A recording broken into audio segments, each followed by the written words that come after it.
Magandang araw mga kaibigan. Bad news po, sad news ang pag-usapan natin ngayon tungkol kay PRRD. Ito sa post ng ABS-CBN News 28 minutes ago. Breaking. The ICC rejects former President Rodrigo Duterte's request for interim release. The pre-trial Chamber 1 said Duterte's detention remains necessary based on requirements of the Rome Statute. Okay, so ano bang akong galit.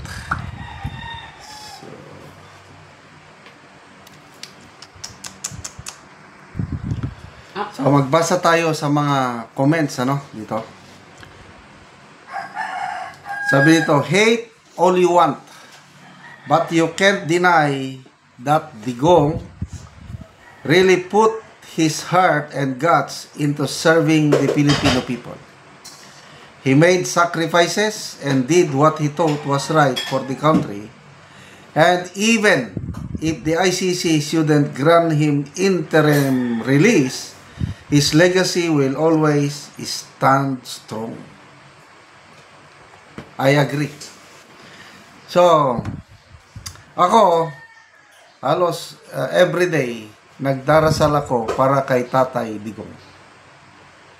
Una, ang kanyang, of course, yung spiritual salvation niya.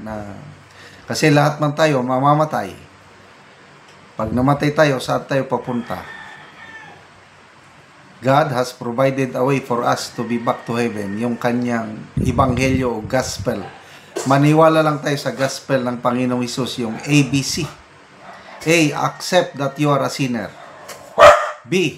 Believe that Jesus Christ died on the cross and rose again on the third day for the forgiveness of our sins. And C. Commit or surrender our lives to the Lordship of Jesus Christ. Yan ang aking pinagdarasal na ang ating Tatay Digong, magawa niya yung ABC. Mag-repent lang tayo sa ating mga kasalanan. Maniwala sa ginawa ng Panginoong Hesus sa atin, mag-surrender ang buhay natin. Sana magawa yun ni Tatay Digong bago pa man kung ano mang nangyari. Okay. Pasensya na kayo sa aking aso, ha? Maingay. So yun ang una kong dasal.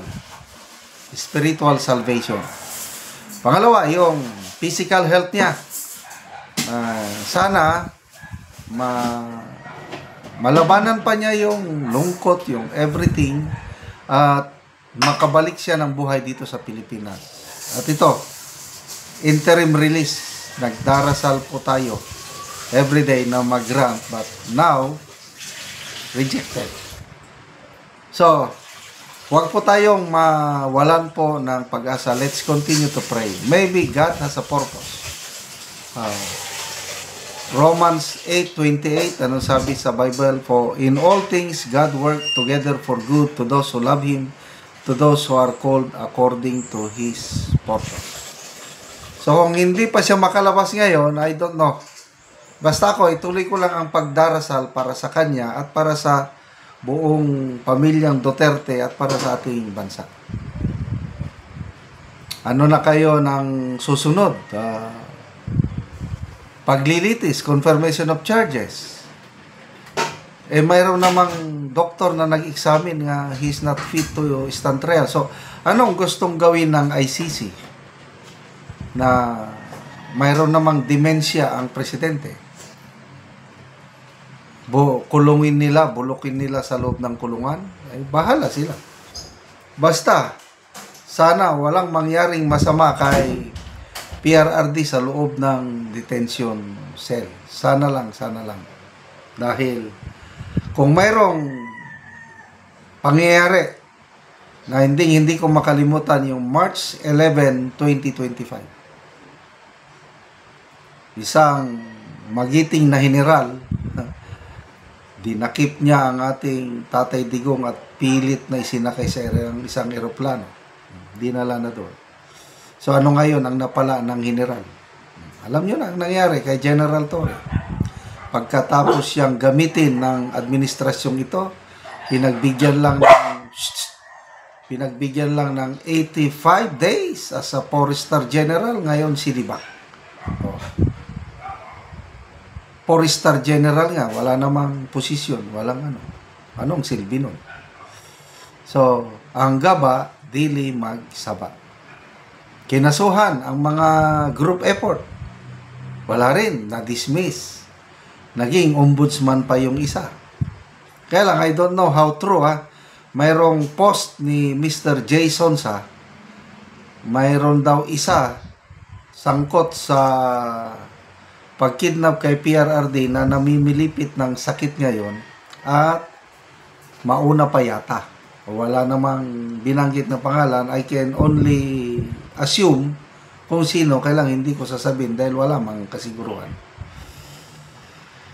So, nakakalungkot kung sino pa yung nagtrabaho ng maganda. Yung, to me, he is the best president we ever had so far.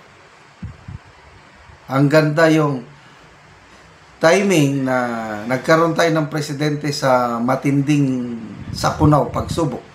Yung Marawi Seeds at saka pandemic. Naitawid tayo ni Tatay Digong. Although hindi naman perfect yung kanyang administrasyon. Example, yung Parmali, yung pag-handle ni Secretary Duque, hindi ko kursunada yun. Kaya kung imbestigahan man yung Parmali ng bagong ombudsman, so be it. Para mapanagot ang mga mapanagot. But I don't believe na may kinalaman doon si Tatay Digong. So yun, nakatawid tayo sa pandemic. Madali nating na-solve yung Marawi Seeds in just 5 months dahil sa strong leadership ng ating Tatay Digong. Kung itong presidente ngayon, ang siyang nakaupo ng Marawi Seeds, I just don't know kung anong nangyari sa Mindanao. Very decisive ang ating Tatay Digong. Yung martial law, declaration of martial law, very decisive.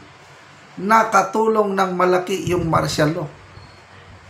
Ang taga Manila nagrereklamo martial law, kami dito taga Mindanao tuwan-tuwa kami dahil martial law, tahimik Ganun po ang leadership ng isang Tatay Digong na hindi mapapantayan kahit sino man.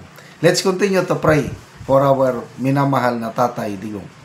Salamat mga kaibigan sa inyong pagsubaybay sa ating channel. Nakakatulong kayo ng malaki sa tribong Talandig ng Bukidnon dahil ang income natin sa channel na ito pantulong po sa tribo.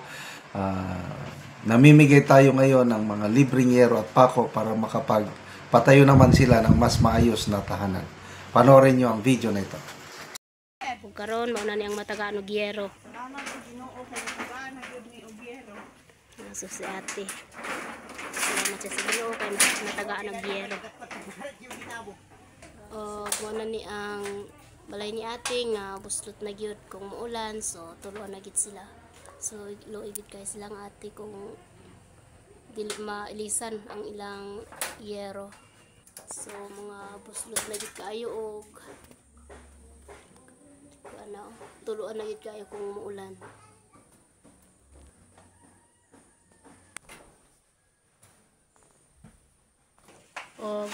Ate, ang sa imong masulti nga natagaan kag yero nga nakitang gyud nga sa ang imong balay, so buslot na. Akong masulti, dagan kaayong salamat unang-una sa Ginoo kay sa 15 na mo katuig nga pagpuyo ay pagyud mi naka ilis og sin. So 15 years na di ni ang inyong balay busa na inani na. So 15 years na daw di ni siya ang ilang balay ni ante. So nganong karon pa man mo makapulis o giyero ate nga 15 years naman nga na-damage ang daot ang inyong yero.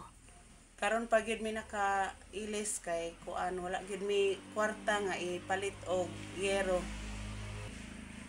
Kay nga among pagpaningkamot ko tobra sa pagkaon. So na kay anak ate? Naa duha. Kay anak duha. So pila imong edad ate? 38. So asa na imong bana ate? Mag-uuma ra akong bana. So mag-uuma lang siya. So nagtrabaho siya karon ate? Trabaho. so nagtrabaho ang imong bana. So salamat kaayo sa Ginoo ug sa nag-sponsor. Dili na gyud tulo amo. dili na gid katuluan. Sige te. Salamat pod.